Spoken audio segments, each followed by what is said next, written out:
Through a Scottish Prism, the programme that is unapologetically pro-Scottish independence and anti-Westminster rule. Everything we say here is viewed through a Scottish Prism. Brought to you by Barhead Boy. Hi folks, welcome back to Through a Scottish Prism. I hope you and yours are well. You see, we've got a team assembled today and we're one man down. I'm afraid our Lloyd can't join us today, but I'm sure my chatterbox friends here will cover up the spare minutes with a few extra comments. As always, we've got lots to cover, and whether we're going to, just before we come on here, as Phil said, we're never going to get through these questions. Well, we very rarely do, but we've got a load of stuff that we really want to talk with, and we're better to start our Philip than this. What came through this week? Labour slump in the first one since Sarwar found a pair and said get rid of Stammer. I don't know if they're implying because of that they've slumped, but no, I would say it's more underlying. But the truth is that they're now behind the Greens reform and the SNP and fallen like a stone in water, and well deserved, I would say, Phil. They deserve to languish. Yeah, I mean, Labour have continued, at least they've been consistent. When you see, we keep reiterating, read my lips, says Anna Sarwar, there will be no austerity under Labour. The sad thing here is this decline in Labour leaves the door open for reform and further even. I didn't think there could be anything more right-wing than reform, but apparently there is now, and I know you're going to touch on that later. But to see Tony Blair's creation, well, let's face it, the people who control Tony Blair's creation, New Labour, basically echo and reflect the Conservatives. So we become like America, two cheeks of the same arse, no choice whatsoever. We can't even put a credit card between the policies of these two arses. It's just, they're identical. And now they're edging further and further right. And now we see that with the rise of reform. And this breakup of the unionist unification, which, let's be honest, defeated the independence movement in 2014. Their unified approach was a big part of it. Many of us, while many of us have learned the lesson and see the demise of Labour as a great opportunity, the SNP have failed to pick this. Well, they haven't failed to pick it up. They failed to act on it because they're actually controlled by the same people. And that's the frustration. So we see a great opportunity here. The problem is Reform are going to step into the breach in some places.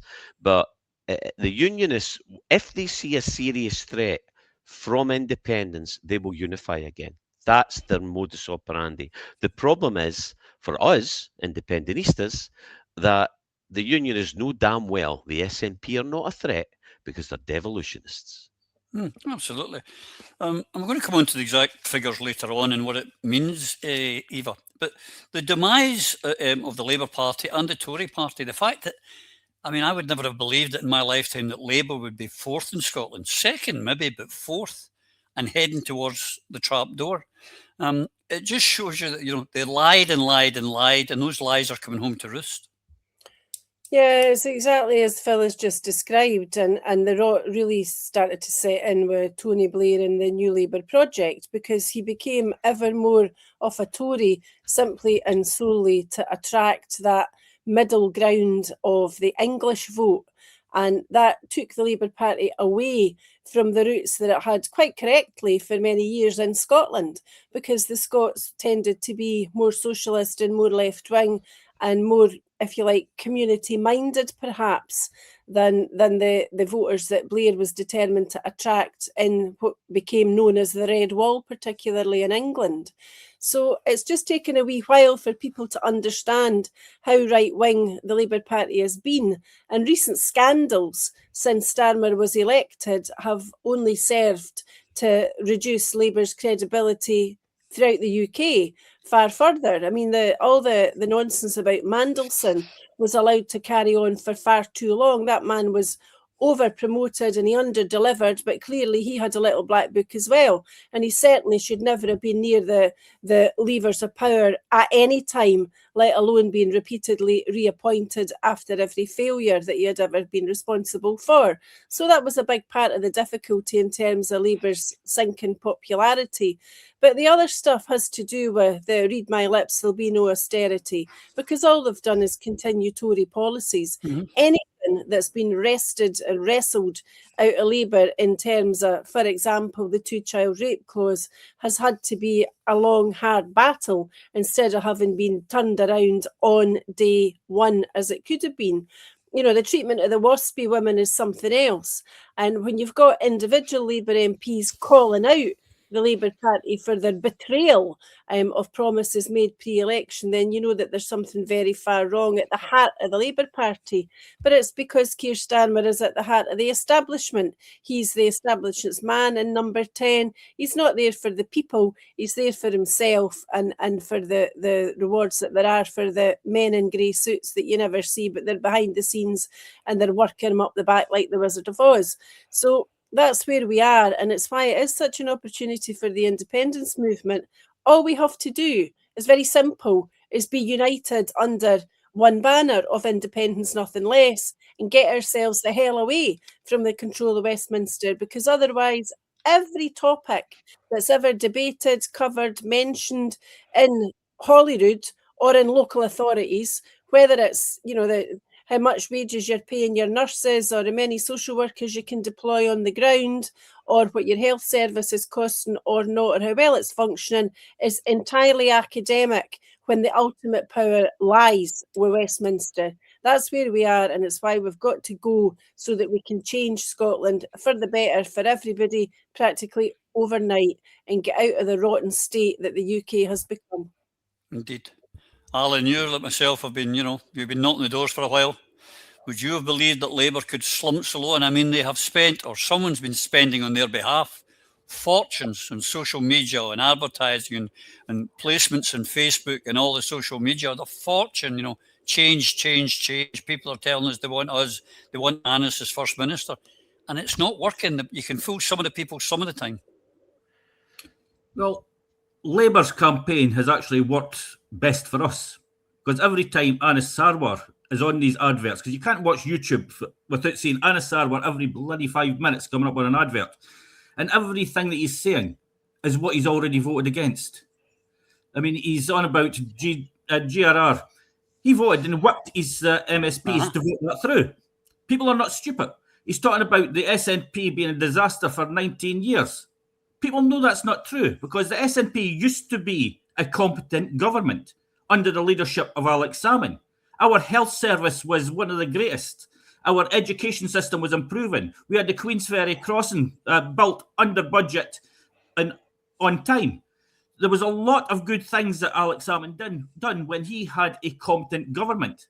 That changed in 2014 when the SNP started moving more into the devolved administration again, where they were quite happy to put their bums on seats. But Annis Sarwar is just a complete and utter liar. And I will say to the people of the Labour Party, now you know why independence is necessary, not just for Scotland, but the saving of your party.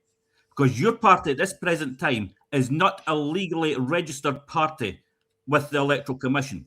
You're governed by the British Labour Party registered in England, and your leader, whether you like it or not, is Keir Starmer, the British Prime Minister who's attacking the disabled, the working class, and everyone else who is not within his wage bracket. His puppet strings are being pulled by his masters who do not like our sort. Unfortunately, a lot of those people don't come out to vote, and that is why they are easy targets for the establishment. You have one power against the political elite, and that is your vote. But the other thing that shows on the polls is people are voting again for the SNP and for the Greens to get independence. That won't work. The SNP and the Greens have, since 2014, had many chances, many mandates to get us independence. They have failed. That is why the Alliance to Liberate Scotland was formed, because we are sick and tired of the words of politicians. We want to see the actions done now. And the Alliance to Liberate Scotland will be sitting in as many constituency seats as we possibly can, and every single list ballot paper will have an Alliance to Liberate Scotland candidate, because it is our intention to go in there And if we have 50.1% of the vote, that is a mandate for independence. And we will be demanding negotiations start. If they are refused, then declare UDI. If the Scottish Government do not comply with the wishes of the Scottish people, we will have no problem in bringing down that government. Because our job there is to make sure the people's will is heard loud and clear. It's not just the two things coming out from this, Phil, over and above the polling. It says that the SNP is close, but we're going to miss their majority that they're going to get, which John Swinney has said they have to get before they can get ask for a Section 30 to get told they're not getting it. But here's the thing, they're in the 30%, 32% in the constituency. But here's another poll that came out this week, Phil, which shows that independence is at 53%, which is great, and the Unions are at 47 before no campaigning done in 12 years, and it's still in front. But here's the thing: that 20% of the people who would vote for independence don't want to vote for the SNP, and still the SNP refuses to see that reality. Absolutely. Roddy, bang on the money. Again, the important part here is no campaigning. When Alex did this and took us to the brink, we started at 28% in the polls and raised it to about 51, 52% just before, about a week or two before the referendum in 2014. And that went back, allegedly, there's some argument about this, to 45% as the final result. So a campaign gave us that difference from 28 to 45%. We're currently at 55%, as these polls continually show. And it ranges anything from the low 50s to above 60%. It's staggering that the SNP have that's effectively double, almost double, just about double where Alex started from, and above that key figure that is 50%. What's also critical to me, I remember going back when we started to get the games played by Nicola, the initial problem with the SNP is Nicola, because that's when it started, when she took power. She once said, and I believe this was in a policy document, that if Scotland votes 60% regular, or we get to 60%, then we'll go for it. Haven't heard a peep from them yet. You know, it got up to 60%, nothing yet. So we all know that the SNP will not win a majority. There is no chance. Nicola even admitted as much as herself. And even if you did, this is what people need to remember. It makes no difference to the people's chances. Aye, you, me, all his friends, makes no difference to our chances for independence, because the SNP policy, if you remember, is to ask for another referendum, which is idiotic. It's so idiotic that it looks like they have not learned anything from the 2014 referendum, or their pathetic ass-kissing efforts over the last 11 years since St Nicola took over. But the tragic truth that many of people in Scotland still have to wake up to is that the current SNP leadership have been captured by the British establishment. And I've had friends of mine say, oh, Phil, that's get your tinfoil hat on. Again, I would remind you, read the many books, stories, publications, public records of when the IRA were the biggest threat to the Union and how the British establishment infiltrated that. How then, friends, when independence remains the greatest threat to the Union, how easy for these hardened, sometimes psychopathic professionals to infiltrate the tree-hugging, lentil-munching, sandal-wearing leaders of the SNP. It's infuriating. Sure. I mean, on that 20%, you know, what Phil's alluded to there, Eva, you know, there's this gap, and the SNP are one short of the majority. And it made me think, there was a Mel Brooks, very funny man, film called Springtime in Germany. I don't know if anyone's seen it. And what it was it was a con job, and they decided they would make a musical that would flop and fail. It wouldn't, and they'd found a way to make money out of it. Unfortunately, it didn't do that. It did the exact opposite. But it seems to me like John Swinney's a wee bit Mel Brooks. He's trying to be Springtime in Germany here to not win a majority. And I don't know what he would do if he did get it, because there's 20% of the vote just sitting there waiting to be grabbed, Eva. But we do know what he would do if he got an SNP majority. That's the point. He would ask Keir Starmer for a referendum, and we know that Keir Starmer would tell him, as you say, Roddy, to stick it where the monkey hides his nuts. It's not going to happen. There's not going to be a referendum granted by Westminster unless they're confident that no would win. So the referendum route is an absolute non-starter, but that's the SNP's only policy. But if people needed reassurance as to the absolute lack of motivation on the part of the current leadership of the SNP, stress current leadership, not membership, but current leadership of the SNP, go back to January 2020, for example, when Nicola Sturgeon promised a constitutional convention. That's been promised over and over and over again by the SNP in the intervening 6 years. And that includes Keith Brown promising it in October 2025 at the SNP conference. It has still not seen the light of day. The Scottish Government had an SNP minister whose responsibility was independence, and for a time that was Jamie Hepburn. Answers on a postcard, please, as to how he advanced the cause. Beyond that, remember, Mike Russell revealed an 11-point plan, and he spoke about it repeatedly before the 2021 election, because that was the carrot that was dangled in 2021. Vote SNP and we'll deliver this 11-point plan. It was never delivered. I think it was parked somewhere up the exhaust pipe of the car that towed the horse box that he launched his campaign with. So that was hot air. But if voting SNP got you independence, would have been independent long ago. If you look at the result from 2016, for example, in the Scottish parliamentary election, the SNP won 59 constituency seats and 4 on the list, so they got a total of 63. Look at 2021, they got 62 in the constituencies and 2 on the list, which meant they had a total of 64. So 1 million votes on the list delivered 2 list MPs for the SNP, but they're sitting and they've sat in that parliament with an ostensibly independence supporting majority since at least 2016, because there were Greens there then as well. So between 16 and 26, they've had 10 years, a decade to deliver independence, and they've done SFA about it, and they're only talking about it because there's an election on the horizon. Anybody that believes that John Swinney's intent on delivering independence must have a zip up the back of their head, to be as polite as I possibly can be.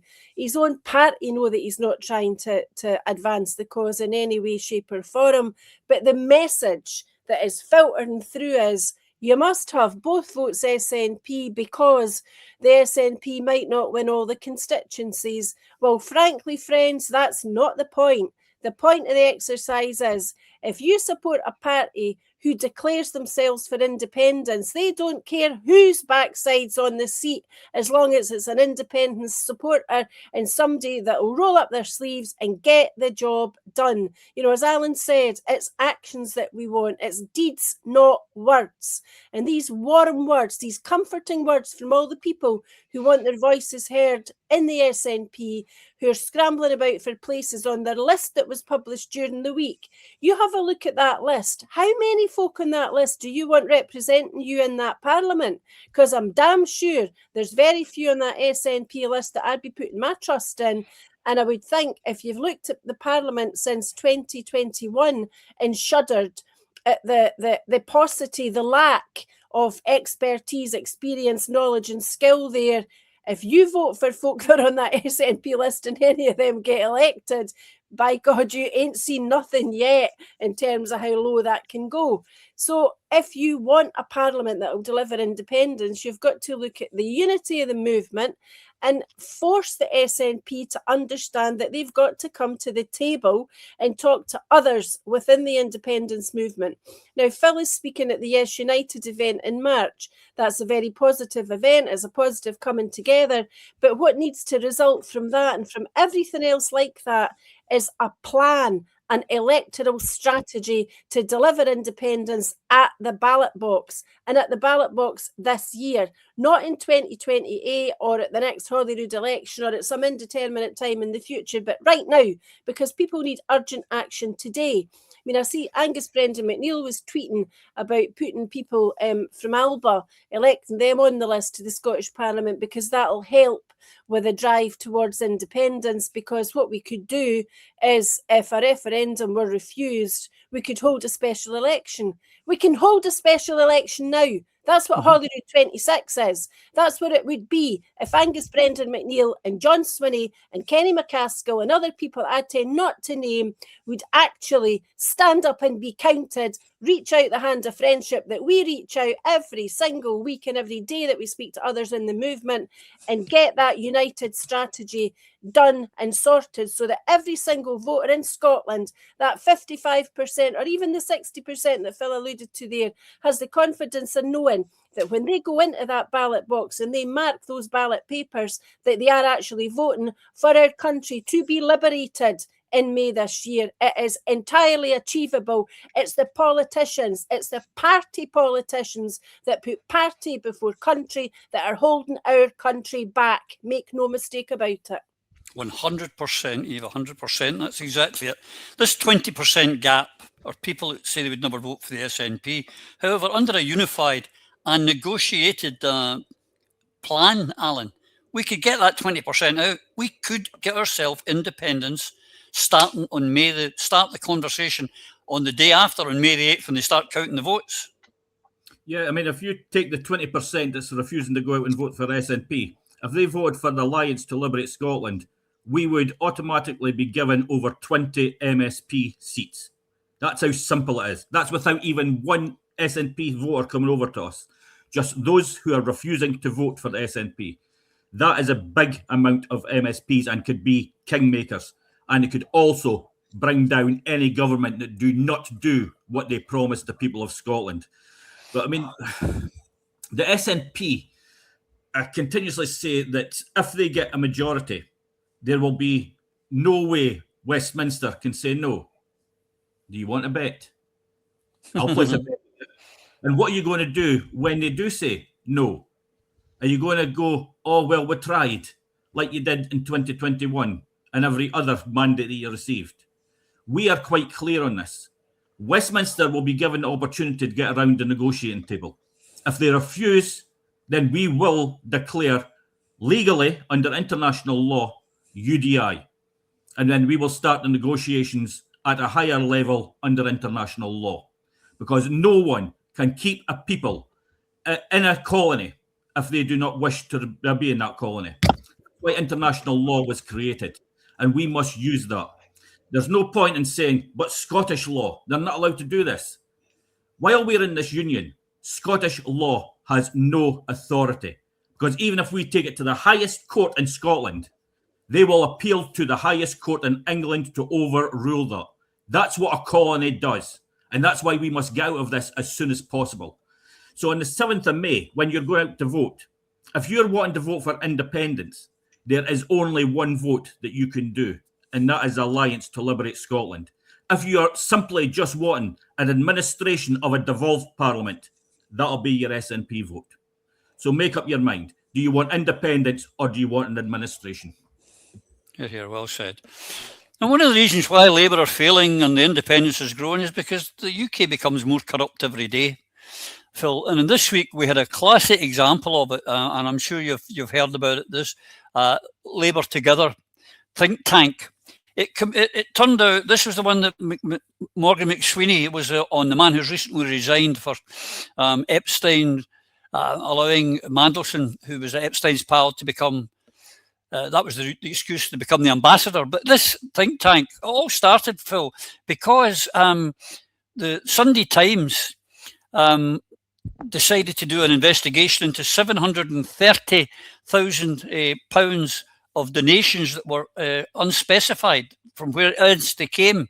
And so the Labour Think Together tank started getting our MI6 GCHQ to start investigating journalists to try and find a link to Russia, saying it was Russian interference. They get fined only £14,000 from the Electoral Commission for 730 of undeclared donations. If anyone in Liberate Scotland tried that, they would take all the money and hit you with a punitive fine and probably take your party off of the Electoral Commission list. Yep, you're absolutely right. Again, one rule for some and another for Yeah. everyone else. I mean, John Swinney, in fairness, has branded the Labour think tank a dodgy organisation. He's right, because this is Labour Together. They found out they've been spying on journals that are not favourable to the government. So exactly as you say, what does that mean for the rest of us? So Labour Together, which helped, this is the organisation that helped put Keir Starmer in power, okay? It was previously led by the Prime Minister's former Chief of Staff, Morgan McSweeney, as you pointed out. But that was his job. This goes to the top. Well, the top of the servants, which are the politicians in government. Now, it's said to have paid lobbying group APCO to investigate journalists who reported on secret donations said to be behind its work. Now, they spied on and led to the think tank being fined 14 grand, you say, which is nothing. And then you talk about the lobbyists. Okay, what we got to understand here is how the system works. Again, I was recently refused permission to get my pass back to into Parliament because there's some new rules. It's just for ass kissers. You're not allowed it if you're not paying attention. We can talk about it another time. It's not important. But the bottom line is, it's for them and such as them that get to play this game. But as far as the key messages I believe we should take out of this, first, our political system is corrupt to the core. 2, lobbyists are the handmaidens of the people that really run the West, i.e. the USA, the UK and the EU, as well as the governments of France, Germany and UK. Because these leaders, these people are placed in positions that show that they are from the people above the government and not represents the people. Labour think tank are just another tool of a system that is completely stacked against the people. It's undemocratic. Remember, Macron worked for the Rothschilds Bank and it had an incredible career trajectory. He's a placeman. Keir Starmer belongs to and is owned by the British establishment. And if he needed anything else, ask the 3 Ukrainian immigrant male models he allegedly was only playing cards with around the time there was a great deal of arsony in his life. But the other one is like you're looking at the Friedrich Merz. His career in politics began with his involvement in the Young Unions in 1972, but he was chairman of the CDU and CSU and director of BlackRock. That's who really is in control. And everything else, these think tanks, that's who they work for. Who funds them?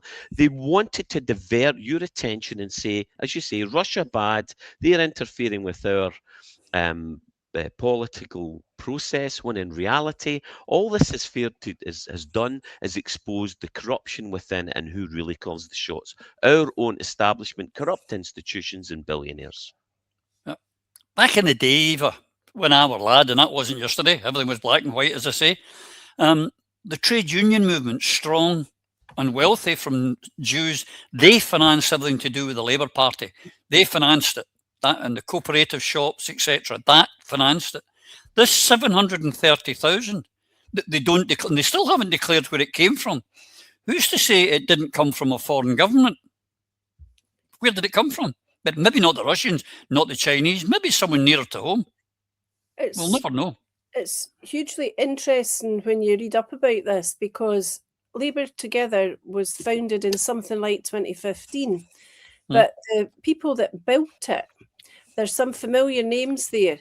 Rachel Reeves, Wes Streeting, Shabana Mahmood, Steve Reid, Bridget Phillipson, Lucy Powell, Lisa Nandy. Almost every one of them's in the cabinet now. Funny that, eh? And if you just continue to run through Google, you see fantastic headlines like Labour Together's smear operation made this government. Or revealed, government accused of conflict of interest over journalist smear inquiry. Labour think tank commissioned firm that ended up investigating journalist. Labour Together under fire. The think tank that propelled Keir Starmer to power has been accused of spying on journalists, blah, blah, blah, blah, blah. And what's even more interesting is when you look at the list of the MPs who accepted donations from Labour Together, and then you wonder who it is that selected these people to be candidates in the first place. And that, you see, is exactly how politics works, because these people are chosen and they're placed, and you buy their loyalty. And then they'll do whatever you need them to do, usually because they're desperate to hang on to power, and it's power they wouldn't have other than as the result of their loyalty. They cannot possibly be there in the main because of their skills or their public speaking or their ability to write, let alone understand and implement a balanced, fair budget, for example. So this goes to the very heart of how all political parties in the end operate. And as you said, the money used to come from the unions. Now it comes from goodness knows where, but there was plenty of it swooshing about for certain individuals to make sure that they were surrounded by yes men and yes women. And, you know, as much as I hate being called British, the United Kingdom deserves a lot better than having ill-equipped, poor performing, possibly people bought off running the country, particularly at such a terrible time in history. And again, yet another reason why Scotland needs to become independent. And when we are independent, we better make bloody sure that there's none of this going on in Scotland, because the people deserve transparency and clarity, honesty and integrity, not double dealings and this murky stuff going on behind closed doors in rooms that used to be smoke filled, is what you used to say, but now they're clearly just, you know, bursting at the gunnels with what must be dirty money. Oh, sure. And where is that? The question is, Alan, where that money is coming from. The ones that Eva's talking about in the list that got money from McSweeney or are in the cabinet, they're also all in this list, which is the Labour Friends of Israel. Funnily enough, there's a tie-up. Don't know where the £730,000 could have possibly come from. Alan, you were heavily involved with Alliance to Liberate Scotland, and you know the hoops you had to jump through about donations and overseas donations and how it was all examined into the nth. And yet 730 grand comes in. They don't say where it came from. They get fined 14,000. They've still got £716,000. They're spying on journalists. Who else are they spying on? It's as corrupt as you can get. Yeah, I mean, when we went through the process, we were told quite clearly, foreign money you're not allowed to accept, you hand it back. Any money over a certain amount, and that amount is not a high amount, must have the name and address of the person who's donating the money. And if they refuse to give that, then that money must be handed back. That's why Alliance to Liberate Scotland are a self-funded organisation. We will not be accepting multinational money, foreign money, or money from anyone else who wants to use us for their own use. Our finances will be used for one reason and one reason only, and that's the liberation of Scotland. But you're right, the money is a bad enough thing, because when they brought in this illegal money and got that small fine, they used that illegal money to pay that fine, which makes no sense at all. I mean, it's no punishment. They should have been forced to hand back every single penny of that money, then face not just a fine, but also a custodial sentence, which we were threatened with if we do not comply with the financial rules. Because there is a custodial sentence that is available to use if you are breaking the law. Now, but the other frightening thing is what you've said is the surveillance that was carried out. I mean, this was on journalists. Now, there's supposed to be freedom of press in this country, where the press are there to hold politicians to account. That's been slowly eroded. But who else are they spying on? Are they spying on members of this independence movement? Are they spying on campaigners for other things that the government are not supporting? Are they spying on alternative media, such as through Scottish Prism? Hello, folks. Hope you're having a good listen here. That is the danger, though. And we know that many of the unionists are watching this programme, because we see them constantly coming in and individually attacking us by name. That's when you know they are extremely worried. But I'm sure, like everyone else, I enjoy the smell of unionist fear. Well said, Al. On that, on more corruption, I mean, the UK is so corrupt, and it goes back to just what Alan was saying, the hoops they had to go through and liberate Scotland to get, through the process. And it seems that, Labour Friends of Israel can get all sorts of money. The Conservative Friends of Israel, the Reform now have a similar Friends of Israel. They get flown out to Israel, they get looked after, they get taken care of. Nothing said, but as soon as there's a hint of something, anything, whether it's a late bus in Aberystwyth or a broken down car in the M25, Russia to blame. But here's one: the candidate for Reform, Goodwin, the guy on the news, the GB News, he's been accused of receiving £10,000 a month from a Hungarian company in some monthly, nice work if you can get it, and who are allegedly got links back to a Russian oil and gas company, and they're saying, well, this is terrible. And it's disgusting that anyone from outside should be doing it. But I go back to it, Phil, goose and gander. The money that's coming in from likes of Elon Musk apparently is going to be funding the extreme right Restore Party, which we're coming on to.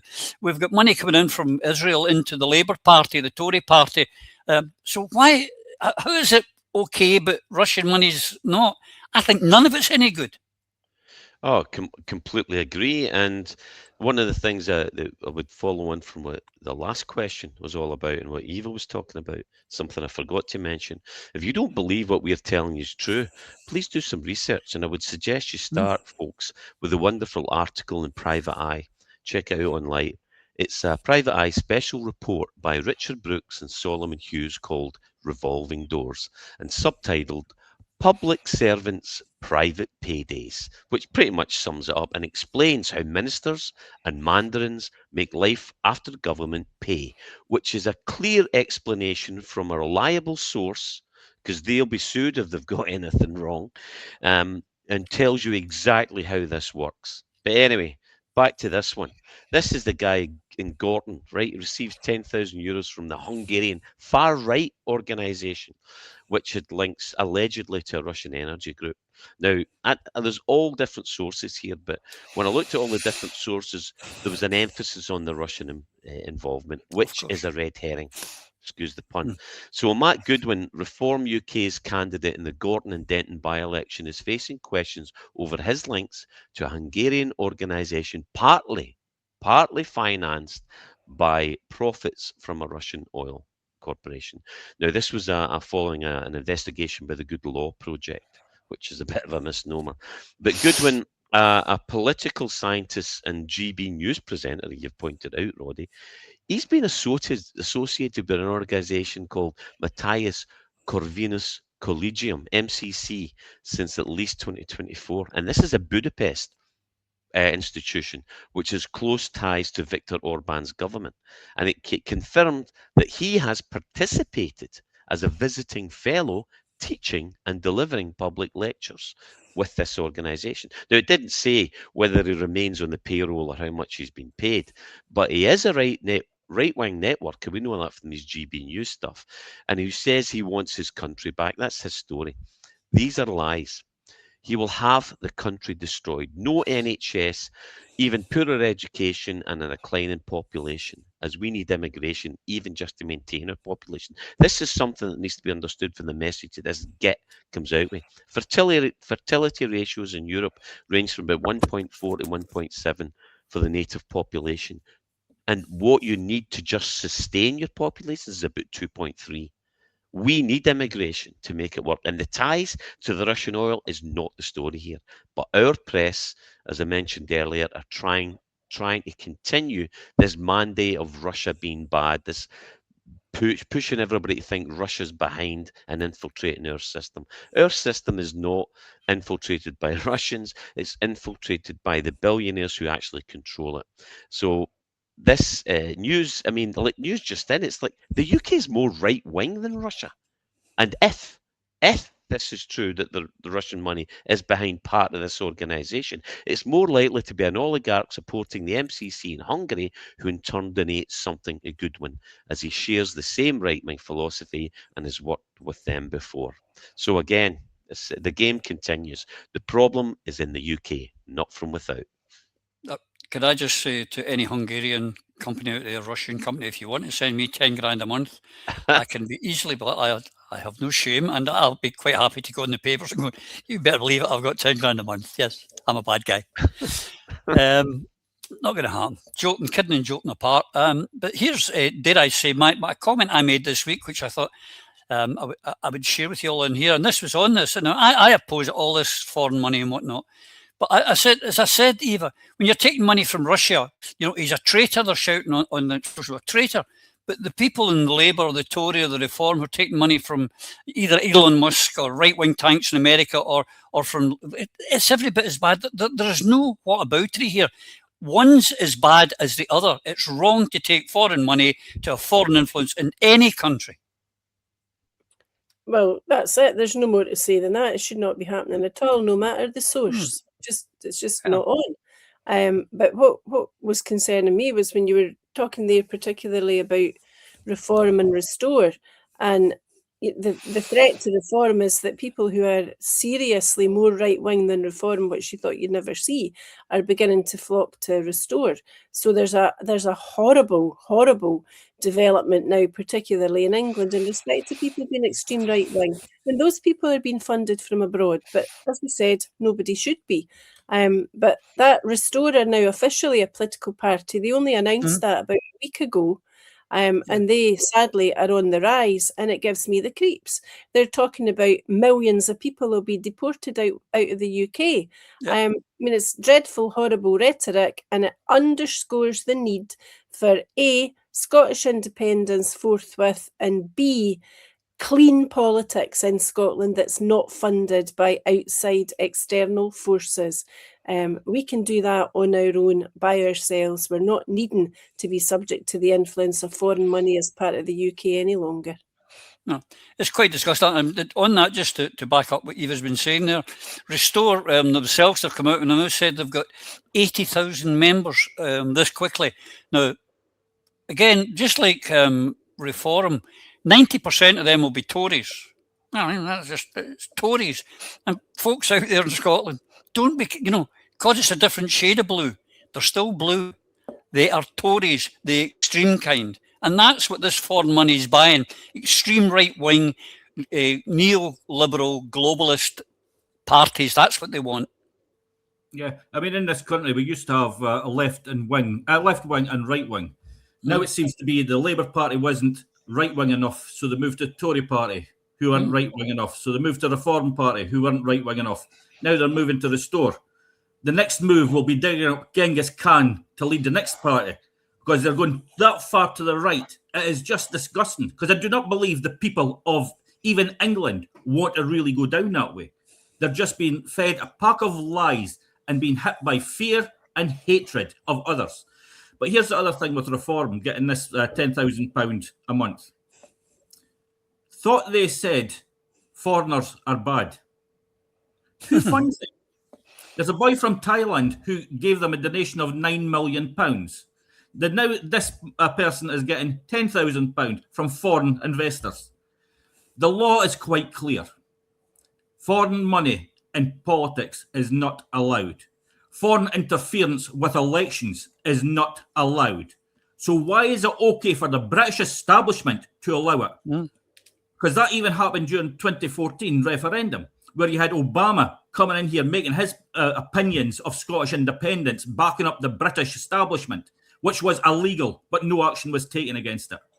It is double standards, and it has to stop. And in independent Scotland, within our constitution, we must make it very clear. No lobbying, no taking it outside Scottish, and I mean Scottish, because at this present time, even the Scottish Parliament elections has foreign money into it from England. That's who's propping up the Labour Party, the Tory Party, the Liberal Democrats. That's foreign money coming into our country to fight an election. Scottish Parliament elections have nothing to do with the people of England, and they should keep their finances to themselves. And if their parties are so popular in Scotland, then they should be able to raise their own money. So within a constitution of an independent Scotland, we have to make it very clear, and without any loopholes at all. Foreign investment into our elections and foreign interference with our elections will have severe consequences. So it should. it's you know, you say there is always exceptions made for the Brits. They're allowed to get away with whatever they bloody like. But it actually brings me on because I want to come on to it. That is reform losing its gloss? And on this Phil this week, our man here, Lord Offord, who is, you know, we're out of ideas. Swinney's out of ideas. The only ones he's talking about is getting rid of Gaelic off of road signs, closing down Holyrood, and getting rid of the NHS. Tories, by any other names a Tory. But is things beginning to turn? Because there's been 2 fantastic by-elections down in Wales again this weekend. And here's one of them, which is in Caerphilly, where you can see here that here's the classic Russell James Clark reform, 28.5%. The Labour Party down 28%. Where did their vote go? It's kind of obvious where the vote from the Labour Party went. Brits are Brits, and they will tactically vote, whether it be in Wales, whether it be in Scotland, and that's what's happened here. In fact, the Plaid Cymru vote dropped by 1.9, but they still get in quite comfortably because the Labour votes switched to the other British party, and that's what we've got to be aware of. That they are, but you know, Reform are not quite getting it all their own way now, Phil. They're beginning to all over the place. The cracks are beginning to show up in their armoury. Yes, absolutely. And what I would urge our friends from Wales to note and act and guard themselves again is that previously, just like Scotland, England did not fear Welsh nationalism because it was in the doldrums and because Wales has been so Anglified that there are huge numbers of English people in Wales. And we need to remember that the biggest immigrants to Scotland are English people. So, okay, let's build a wall and stop them all coming in. How does that sound? No, so of course it's wrong. But we should. I strongly believe and advocate that we have strong immigration policy and we enforce it. But it should be fair and reasonable and designed for our needs. But these more Plaid victories in Wales are really encouraging. My warning Plaid is, now that your head's above the parapet and they're coming after you, you need to avoid the mistakes that SNP made, i.e. be aware of infiltration and strike while the iron's hot, because now our leadership is compromised. You've got to watch that your leadership isn't compromised and that you take your first chance and your first opportunity at independence before the Brits get their claws into you. So they won the Caerphilly Welsh Government by-election, and they, as you say, Roddy, they held off reform. Now they've defeated them, and this was a fiercely fought Welsh Parliament by-election with the Labour Party trailing in third. They were defending it, and they were third. And what's that? As you say, reform money's coming in, foreign money financing reform. As Alan pointed out, it's a guy, a businessman in Thailand. It's like, what the hell? And what's this? And that's where they're getting their money from, and they've got the cheek to blame immigrant. It's just horrendous. So Farage's party was hoping to win its first seat at the ballot box in this constituency, and they pledged to throw everything at this campaign, and they did, including a chunk of change from that massive donation that we heard about. But they emerged victorious, Plaid, with a majority of 3,848 votes and a swing of almost 27% from Labour on a high turnout of more than 50%. So the key message here is, Plaid, like SNP in the past, when you were the only representation of the independence movement in your country, it was relatively simple. But you watch for division and split, because everybody in Wales should vote Plaid, because that's it. They're simply about independence, nothing less.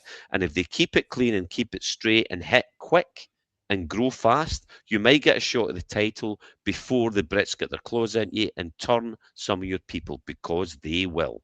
So Wales has awoken. What about Scotland?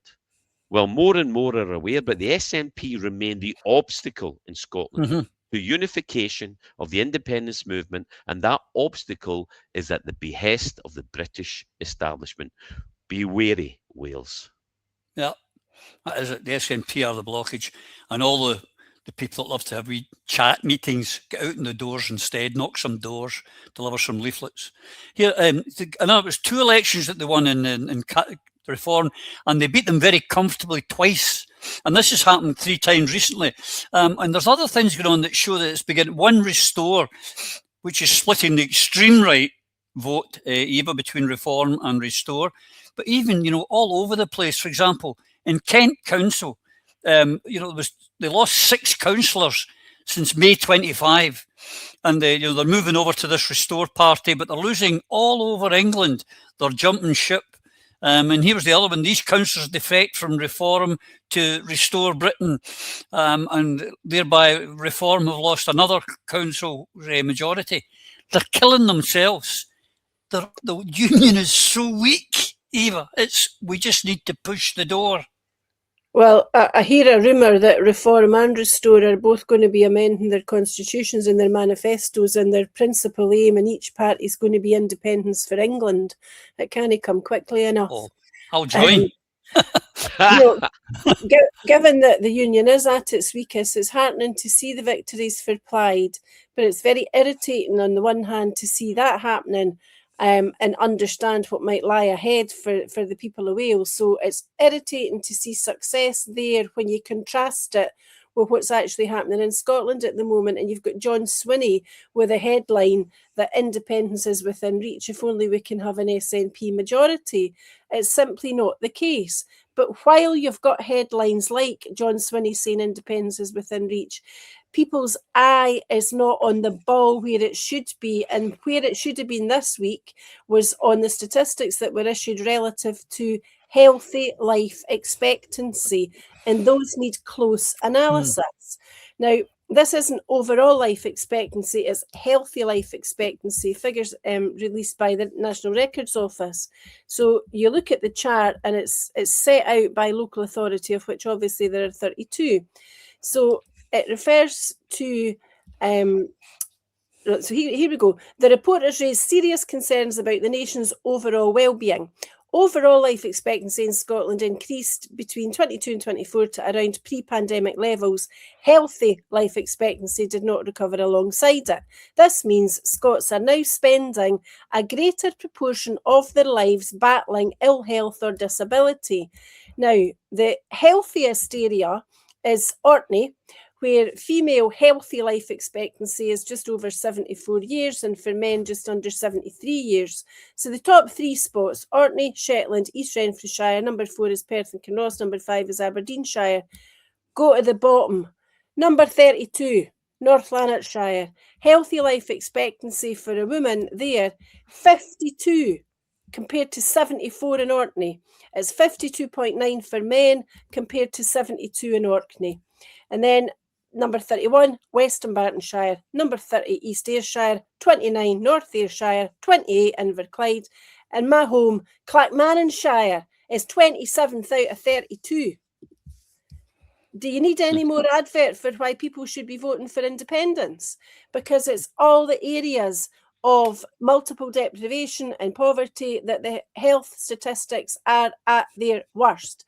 Yep. And the answer is that you don't have politicians that are truly and genuinely tackling the causes of poverty. And the causes of poverty primarily are, as we say, time in and time out, poor housing, expensive housing, housing costs unnecessarily high, energy costs unnecessarily high, food costs unnecessarily high, wages insultingly low. That's why Scotland needs independence, so that we can elect politicians who run the country sensibly with the good of the majority in mind, where people are not paid offensively low wages and where their health is properly catered for because they live in decent houses, etc. So that kind of stuff absolutely infuriates me. I want to see a debate in the Scottish Parliament on those figures, and I want to hear every politician that's in there explain exactly what they've done in the last 5 years to tackle poverty, because whatever they've done is nowhere near good enough. They've hardly even scratched the surface. And if anybody says baby box to me, you can stick that beside the monkey's nuts as well. And we'll pass your name on to Yvonne Ridley if you mention the baby box. The other thing, these areas you mentioned, Eva, this hasn't happened overnight. These were all diehard 50 plus years of Labour domination, MPs, European, council, regional council, whatever, solid Labour, and yet the life expectancy, as you're pointing out, is the lowest in the land. Terrible. But back to the main thing as well, Alan, is the shine, the gloss coming off of Reform, or is it just that it's gone into two now, Reform, Restore, Tories, the right-wingers don't know where to go. Spoiled for choice. I mean, Reform got off to a great start because they were seen as something different, something that a lot of the extreme right have been waiting for years, because the BNP couldn't get that foot in the door. The English Defence League couldn't get that foot in the door. So Reform come around and they thought, we now have an actual established party we could go to. But they started fighting within themselves because some of them wanted to go even further. And that's why they have fragmented, because the right are divided even more than what the left are. They just want to have everything for themselves. Now, I would love for both of these parties to go for English independence, but I'll guarantee you they won't. Because if they get English independence, they say bye-bye to Scottish resources, bye-bye to the Scottish money coming in. England cannot afford independence, and they know that. And they told lies over Brexit about was it £370 million for the NHS? Every week or something, or every day, or every second day, whatever it was. Never had it in the whole year. It didn't happen because they just lied after lie after lie. But they had the backup of Scottish resources coming into their exchequer, and that's what they've been using. We've even had Farage making it quite clear that the Scottish budget will be cut along with the Scottish Parliament, so we cannot do anything about it. Their priorities will prioritise over everything else. But I mean, Eva's right on the issue of the lower mortality rate. I mean, for God's sake, people, we have to get independence this time around, because according to those mortality rates, I've got 4 years left on this earth. So come on, I'm not wanting my ashes scattered over British land. I want my ashes scattered over an independent Scotland. 4 years, get it done this year. You're worried. If you're thinking your time's running out, I'm like Celtic overtime, extra time, and fucking, I'm beyond. I should have been dead last year. God Almighty, he's a break, you know. I forgot where I'm going now. Oh yeah. If I could go back, I actually want to go first back for you for this one, Eva. The clock's clicking on it, and it has to be discussed now. I'm going to make a statement, and if I'm wrong, I'm sure you will correct me. But it's on this mention of the Morel Memorandum, because you know the right wing and the Tories, the unions are all going crazy about corruption and how this shouldn't happen. Now, I'd like to ask the question. For example, this week, Andrew Mountbatten, or Saxa Gotha Corbegger, if you prefer, as I do, was arrested. Now, I'm of the belief that the Prime Minister would, you know, the equivalent in England, the Lord Advocate, or whatever they call it down there, Eva, will have briefed the Prime Minister to say, Prime Minister, we're about to arrest the King's brother. That discussion would happen. Why would it be wrong in its purest terms? Now, I don't know what she said, but the Lord Advocate surely would warn any First Minister, be it a Labour one or an SNP one, that this kind of arrest was about to happen. Would that be fair, or am I way off base? Right. What's really interesting, and I'm going to try and be a lawyer here. Well, yeah, that's why I asked you first. I'm going to answer, but no answer. Thomas Ross KC and Joanna Cherry KC have got huge brains, and they've been arguing with each other on Twitter all week about the appropriateness or otherwise of these events, which obviously include the note, as well as the Lord Advocate having to appear in Holyrood. And I was taken by the stances that each adopted, because Thomas Ross said that the Lord Advocate was perfectly right in what she did. Joanna Cherry thought there was something wrong about it. But they were actually both right in a way, because, in my opinion, which is nowhere near as good as these legal brains, and it's not meant to be, but in my opinion, I think that the First Minister should have been told, because the accused is clearly the albeit estranged spouse of a previous First Minister. It was something that was going to be raised in different places, and some comment was going to have to be made. So I don't have a problem with him being told that something was happening. He did not need to get the detail that he quite clearly got, because the initial note that was released, I think, was redacted, and then an unredacted version was seen. So I would come out on Thomas Ross's side relative to the First Minister being given some information. But I'm totally against the fact that it was the Lord Advocate herself who provided that. And the reason why I'm against that is we've been told from the outset that the Lord Advocate has had no dealings with this case at all, by virtue of the fact that she sat in Cabinet and she was appointed by the spouse of the accused. So if the First Minister had to be told, I think he should have been told by somebody else, and he shouldn't have had the amount of information that he got. Now, that's probably going to mean that if Joanna Cherry or Thomas Ross hears what I say, they're going to correct me because I'll have got something wrong somewhere. But in relation to the artist formerly known as Prince, the problem with him is that the royal family's been building up to this for a very long time. They knew months and months, if not years ago, he was going to end up getting lifted. You know, why did the Queen pay £12 million? Why did he get his title removed? Why did he have to move house? All of these things happened so that when he was arrested, he was as far away from the king as possible, because there's nothing more precious to the British establishment than the maintenance of the monarch. So Charles has to be removed from the equation as much as possibly can be. So the Prime Minister knew about this long ago. Probably didn't know the exact date until the day before, because there's a sense that Andrew was about to flee the country. There's some suggestion that he was heading for the Middle East, and there might have been problems about getting him back again. So that appears to be the reason why he was arrested exactly when he was. But may I say that I'm currently disgusted that he's lifted in relation to misconduct in public office, should have been arrested long ago in relation to other matters, which in my view are far more serious. Yeah. He's upset they've arrested him because he's maybe passed financial information on to Epstein, who apparently is a Russian agent, not Mossad. No, definitely Russian. Changed his name to Epsteinsky, actually, I believe. But they're doing him for finance.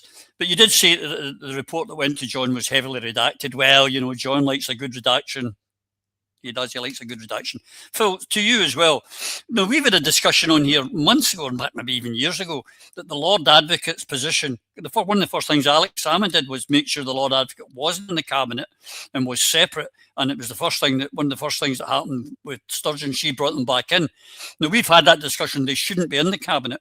But do you agree or disagree with my view that yes, the First Minister should have been informed as to, as Eve has alluded, what information he got? I'm not saying. But he should have by right been informed this is a high profile case.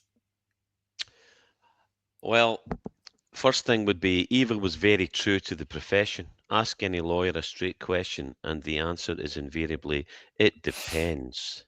So I've lost count of the times I've got that response when I've asked counsel on a litigation or something I was involved in. But this is the apparent compromised status of the Scottish judiciary floating to the top of the toilet again. So speaking of stuff that floats on top of the water, the Sun reported on this, that Nicola Sturgeon's ex-Peter Murrell trial date secretly leaked to John Swinney by the Lord Advocate is not until 2027. Now, why do I have an issue with this? Because John is really concerned about this coming out before an election. That's the issue at hand here. This is the problem I've got. The politicization of our institutions and our legal system. It should not. The fact that they're dragging their heels over exposing, this ties back to everything that the legal system does. There is pro-union and anti-independence. Why have they not pushed forward on releasing and processing the freedom of information and the case that Alex Salmon's defence has put forward? Why have they continually slowed on anything that is pro-independence and hammered us, like putting Craig Murray into prison for jigsaw identification when a unionist went much, much further? This is just, for me, symptomatic of the corruption that appears to be within our legal system that was once the pride of Europe. And that's the bit that really angers me, because he was tipped off by Scotland's Lord Advocate a month ago. And I don't care about the arguments for or against on principle and the jurisprudence. It's not my area of expertise. But key here is how it plays out in the public domain. So any trial of Nicola Sturgeon's estranged hubby would be unlikely to take place until 2027. That's critical. And this comes after the Scottish Sun revealed how Dorothy Bain Kesey briefed the First Minister a month ago about the exact amount Murrell is accused of embezzling, £459,046.49, while not telling the public the same details. So it's a game, and the sad thing is it's about a cloak of decency or integrity that is worn by the Scottish the Scottish legal system that, quite frankly, it has ceased to deserve. I just don't see how. I think it's an institution that really needs radically rejigged, and I think it was wrong to use this politically. But that's the sad situation we face. Every major decision that affects any prosecution seems to have a political angle, and that's the thing that's most disappointing. Roddy, you're on mute, I think.